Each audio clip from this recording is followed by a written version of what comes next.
একটা অবাক করা হাদিস শোনায়। ফাতেমা এমন একজন বউ ছিলেন যিনি তার স্বামীর কাছে কোনো আবদারি করতেন না, কোনো কিছু চাইতেন না। তো একদিন স্বামী আসছে আলী, এসে বলছে, এই ফাতেমা, তুমি আমার কাছে কোনো কিছু চাও না কেন? কিচ্ছুই চাও না, আমি চাই তোমাকে দিতে, তুমি নিতেই চাও না। আজকে তুমি এমন একটা কিছু চাইবা যেটা খাওয়ার জিনিস হবে, আমি তোমাকে নিয়ে এসে খাওয়াবো, আমি তোমাকে নিয়ে এসে। তো ফাতেমা বলছেন, না দরকার নাই। কি দরকার, থাক না, কোনো প্রয়োজন নাই। তো আলী আজকে নাসরবান্দা, না আমি খাওয়াই ছাড়বো আজকে, বলো কি খাবা। তো চাওয়ার একটা লিমিটেশন আছে। উনি বললেন, আমার কিচ্ছু লাগবে না, জাস্ট বাজার থেকে একটা আনার নিয়ে আসবেন। কি নিয়ে আসবেন? তো আলী রাদিয়াল্লাহু তাআলা আনহু বলছে, ঠিক আছে যাও, আমি যাচ্ছি, তোমার জন্য নিয়ে আসবো একটা আনার। বের হয়েছেন নেওয়ার জন্য। এই মনোযোগ দিয়ে শুনবেন হাদিসটা, খুব মনোযোগ দিয়ে। বাজার থেকে একটা আনার কিনেছেন, কিনে যখন বাসায় ব্যাক করবেন, হঠাৎ করে একজন গরিব মানুষ আসছে, সে বলছে, আলী, আজ 3 দিন যাবত আমার পেটে কোনো খানা নাই, আমি বড় হতদরিদ্র মানুষ, খুবই ক্ষুধার্ত মানুষ, তুমি কি আমাকে কিছু খাওয়াতে পারবা? আলী রাদিয়াল্লাহু তাআলা আনহু এতটা দান করার মেন্টালিটি ছিল, এতটা ভালো মানুষ ছিলেন, বইয়ের কথা ভুলে গিয়েছেন, ওই আনারটাও আল্লাহর রাস্তায় দান করে দিয়েছেন। তো যখন আনার মানে হচ্ছে ডালিম, ডালিম, ডালিম। ও আচ্ছা, না বুঝলে বলা যাবে, কোনো সমস্যা নাই। আনার মানে হচ্ছে, নগরে ডালিম আছে না নাই? তোমাদের নগরে একটা বড় বাজার আছে, বাজারটার নাম কি? ওখানে দেখবা রাস্তার বাম পাশে সবগুলো বসে না, ফলের সব দেখবা, অনেক অনেক অনেক আপনার আঙ্গুর রাখা আছে, বেদানা রাখা আছে, আছে না নাই? আপনারা বেদানাও বলেন, ডালিমও বলেন। আচ্ছা, তো উনি দান করে দিয়েছেন। তো যখন দান করে দিয়েছেন, হঠাৎ করে মাথায় আসছে, তো কার জন্য ছিল? ফাতেমার জন্য। বলেন, কার জন্য ছিল? তো মনটা খারাপ যে জীবনে বউ একবার চাইলো, তাও খাওয়াইতে পারলাম না, মানুষকে দিয়ে দিলাম। বাসায় আসছে, মনটা খুবই খারাপ। তো বউয়ের ভালোবাসা কাকে বলে খুব ভালো করে বুঝবেন। আলী যখন গেটটা খুলেছে, ফাতেমা যখন আলীর চেহারার দিকে তাকাইছে, বলছে, আলী, নিশ্চিত তুমি আমার বেদনা, আমার ডালিম তুমি আল্লাহর রাস্তায় দান করে দিয়েছো। সুবহানাল্লাহ পড়ে। তো বলছে ফাতেমা, আসলেই তাই, আমি দান করে দিয়ে আসছি। তো বলছে, আলী, তুমি যদি আমার জিনিসকে আল্লাহর রাস্তায় দান করে খুশি হও, আমি ফাতেমা তাতেই খুশি হয়ে গেলাম। অবাক করা বিষয় দেখেন, হঠাৎ করে একজন মানুষ বাসার গেটে নক করেছে, এই কেউ কি আছে বাসায়? গেট খুলেছে, তো দেখছে গেটের বাইরে দাঁড়িয়ে আছে একজন সাহাবী, তার নাম হচ্ছে সালমান ফারসি। তার নাম কি? এদিকে পেছনে কিয়ামত হয়ে যাক, তোমরা আমার দিকে তাকাও। তার নাম কি? সালমান ফারসি। বলছে, কি হয়েছে আপনার, হঠাৎ করে আপনি আমাদের বাসায় আসছেন? বলছে, নবীজি তোমার জন্য 9টি আনার হাদিয়া পাঠিয়েছেন। আপনার সুবহানাল্লাহ পড়তে পারলেন না? কয়টি আনার? আরো জোরে। তো আলী বলছেন, নো, এটা আমার না, এটা আমার হতে পারে না। সালমান ফারসি বলছে, কেন? এটা তোমার জন্য পাঠিয়েছে। আলী বলছে, ভালো করে চেক করো, এটা আমার জন্য হতে পারে না। বলছে, কেন? বলছে, আল্লাহ তাআলা কোরআনে বলেছেন, মান জাআ বিল হাসানাতি ফালাহু আশরু আমসালিহা, যে আল্লাহর রাস্তায় একটা দিবে, আল্লাহ তারে 10 গুণ বাড়ায় দিবে। তাহলে আমার তো 9টা হবে না, আমার হবে কয়টা? তো সালমান ফারসি এই কথা শুনে আবার পকেটে হাত দিয়েছে, হাত দিয়ে আর একটা বের করেছে, বলছে, নবী তোমাকে 10টাই দিয়েছে, আমি জাস্ট পরীক্ষা করছিলাম। সুবহানাল্লাহ পড়ে। তো চাইলেও একটা ভালোবাসা লাগে, আর যে আল্লাহর রাস্তায় দান করে তার আরো বেশি বাড়ায় দেয়। একজন আওয়াজ দিয়ে বলেন, তিনি কে? আর একটা রেওয়ায়াত বলি, একদিন ফাতেমা রাদিয়াল্লাহু তাআলা আনহা সুতা বিক্রি করলেন। কি বিক্রি করলেন? সুতার দাম হচ্ছে 6 দিরহাম। কয় দিরহাম? আচ্ছা, তো বলছে, হে আমার স্বামী আলী, 6 দিরহাম নিয়ে কয়েকটা রুটি নিয়ে আসো হাসান এবং হোসাইনের জন্য। কার জন্য? হাসান এবং হোসাইন কার সন্তান? ফাতেমা এবং আলীর সন্তান। তো অবাক করে একটা রেওয়ায়াত, আমি জাস্ট গতকালকে এটা পড়লাম, এটা আমি আগে জানতাম না। তো বের হয়েছে বাসার থেকে রুটি কিনবার জন্য। কি কিনবার জন্য? রুটি কিনে ফেলেছে। Just he was coming back to home, বাসায় আসছিলেন। হঠাৎ করেই গরিব আসছে, অসহায় মানুষ। আলী, কিচ্ছু নাই পেটে খাওয়ার মতো, তুমি কিছু দিতে পারবা? আলীর মনোমাইন্ড এতটা বড় ছিল, যা কিনতে গিয়েছিল ফ্যামিলির জন্য ওইটাও আল্লাহ রাস্তায় দান করে দিয়েছে। জোরে সোরে পড়ুন সুবহানাল্লাহ। সন্তানের জন্য খাবার আপনি কিনেছেন, কিন্তু দান করে দিয়েছেন, কিন্তু ভেতরে একটা কষ্ট আছে না নাই? দেখো এই যুবকেরা, প্লিজ প্লিজ লাফালাফি করো না, এদিকে আমার দিকে একদম স্থির হয়ে থাকো, চুপচাপ স্থির থাকো। কারণ নওগাঁর মানুষ তো এরা অভদ্র ঘরের সন্তান, এরা সব ভদ্র ঘরের সন্তান, ঠিক না? চুপচাপ থাকেন।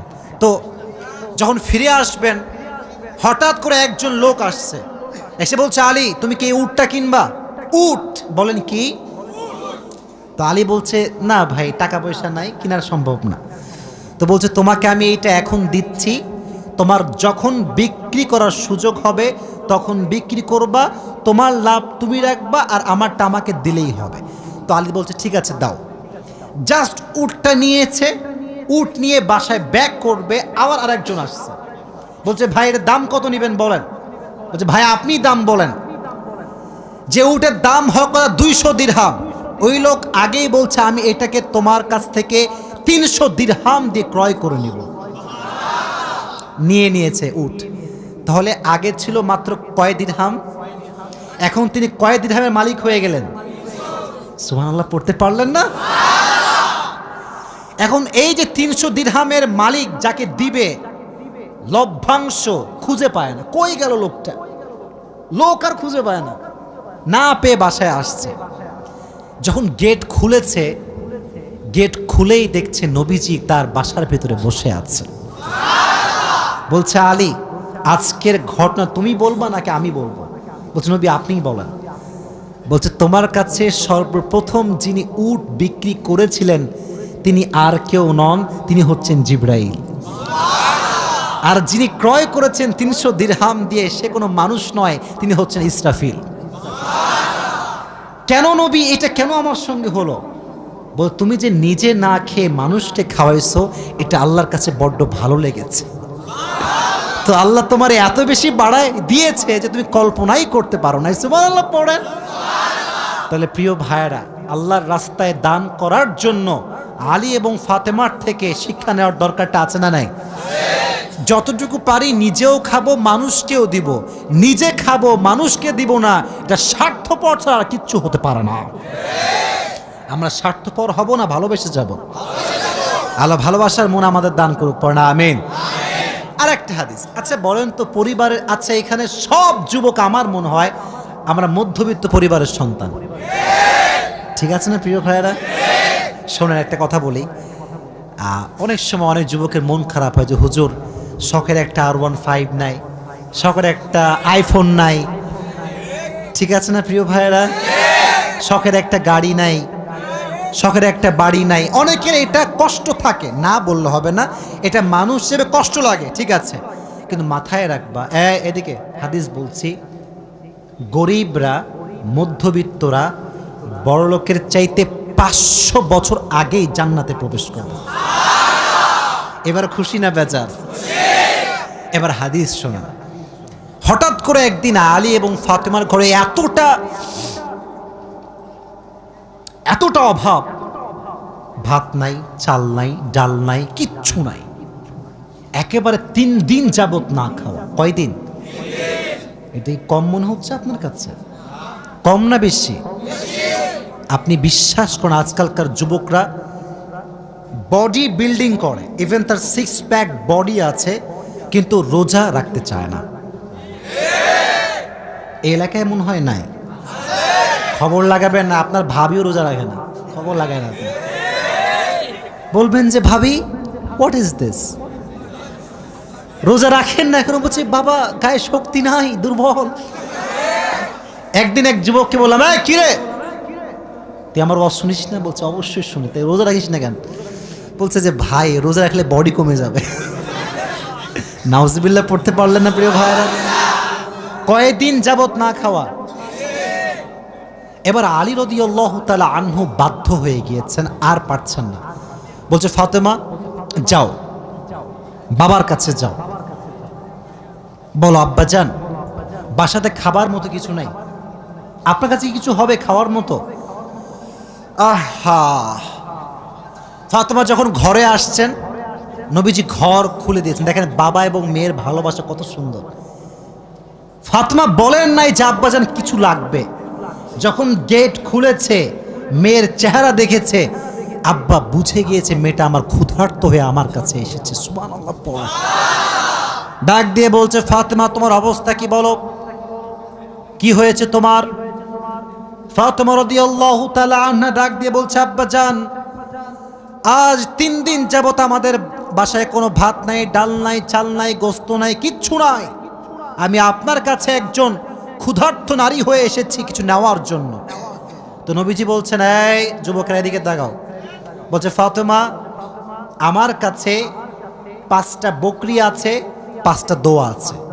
5টা বকরিও আছে, 5টা ধামরাটের ভাইয়েরা 5টা দোয়া আছে, 5টা বকরি আছে। তুমি কোনটা নিতে চাও?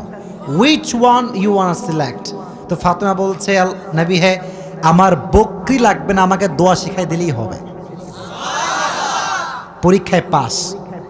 দোয়াটা আমার সঙ্গে সবাই পড়েন, সকলে আমার চোখে চোখ রাখেন, সবাই পড়েন ইয়া আউয়ালাল আউয়ালিন ইয়া আখিরাল আখিরিন ইয়া যাল কুওয়াতিল মাতিন ইয়া রাহিমাল মাসাকিন ইয়া আরহামার রাহিমিন। আমি জানি যে এটা এখনই মুখস্থ করা সম্ভব না, তবে এটা আগামীকাল কোথায় যাবে? মাশাআল্লাহ, সার্চ করবেন, ডাউনলোড দিবেন, এখানে কাট করে নিয়ে আসবেন। এই দোয়াটা you have to repeat after me, বারবার বারবার বারবার। নবীজি বলেছেন এই দোয়া যে যত বেশি পড়বে তার রিজিকে বরকত তত বেশি বেড়ে যাবে। এই দোয়াটা আমরা বেশি বেশি পাঠ করব তো ইনশাআল্লাহ। এবার ফাতেমা আলীর কাছে ব্যাক করেছে। আলী বলছে ফাতেমা তোমার হাতে গোস্ত কোথায়, ভাত কোথায়, খাবার কোথায়? তোমার হাত তো খালি, কোথায় আমার খাবার? তুমি তো খালি হাতে ফিরে এসেছো। বলছে আলী আমার হাত খালি না, আমার হাত ভরপুর আছে। বলছে কিভাবে? বলতেছে যে যাহাবতু লিদ দুনিয়া ওয়া জিতু বিল আখিরা, আমি নবীর কাছে দুনিয়া চাওয়ার জন্য গিয়েছিলাম, নবী আমাকে আখিরাত দিয়ে ফিরাই দিয়েছে। আমি আখিরাত নিয়ে তোমার কাছে এসেছি। তো আলী এবার নিজেই আসছে। ডানের যুবকরা কিরে আমার দিকে তাকাও। এবার নিজে কে আসছে? আলী। পরে এবার কে আসছে? নবী হে অভাব, খাবার দাবার কিচ্ছু নাই। নবী এবার সংখ্যা বাড়ায় দিয়েছে। বলছে আমার কাছে 5000 বকরি আছে আর 5টা দোয়া আছে, তুমি কোনটা চাও? আলী বলছে নবী 5000 বকরি নয়, 5টা দোয়া হলেই চলবে। কতটা আল্লাহর উপরে ভরসা চিন্তা করেন। আমার মতো আপনার মতো মদন হইলে আগে বকরি দেন, তারপর দোয়া দেখা যায়। ঠিক কিনা যুবক ভাইরা বলো? শুধু এইটা, বিপদে পড়লে মানুষ সুদও খায়, ঘুষও দেয়। আল্লাহর উপরে ভরসা করে কিছু থামবে, দোয়া করবে, তাহাজ্জুদ পড়বে, এই সবর মানুষের মাঝে নাই। ঠিক কিনা যুবক ভাইরা বল? এজন্য আমাদের অভাব আসলে, দুঃখ আসলে আমরা ভরসা করব একজনকে। আওয়াজ দিয়ে বলেন তিনি কে? আপনারা মনে হয় বিরক্ত হয়ে গেছেন, আমি দোয়া করে দিব, তাই না? না না, বিরক্ত হয়ে গেছেন মনে হয় না। আসলে খুব ভালো লাগলো এই বিষয়টা যে আপনারা এতটা আগ্রহী যে বৃষ্টি হচ্ছিল তা আপনারা জান নাই। এটাই প্রমাণ করে নওগাঁর মানুষ ইসলাম প্রেমিক মানুষ, কোরআন প্রেমিক মানুষেরা।